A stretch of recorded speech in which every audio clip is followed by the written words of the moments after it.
probably it would be like a few months after Cancun hard fork at the earliest, because you kind of need time to like integrate with transient storage.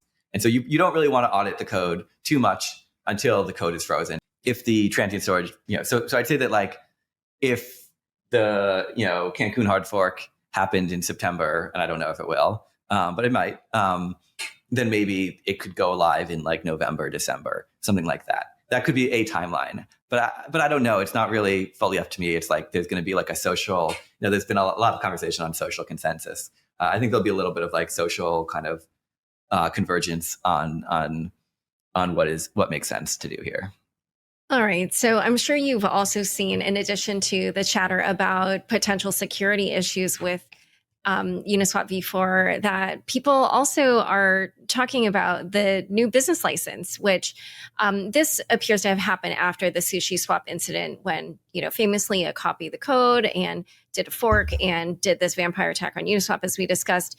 And I wondered, after that, you went to this 2-year license where people could not use the code for 2 years. They could see it, but not use it. And with this version, you've extended that to 4 years. Why did you decide to go with a business license of that length?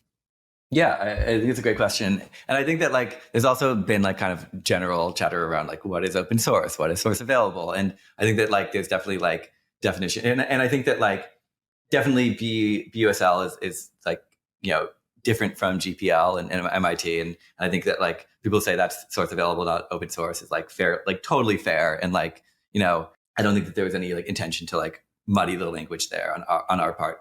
Okay. Yeah. People, took issue with the tweet that says we've open sourced V4. I think that like open sourced is like a verb. Source available isn't.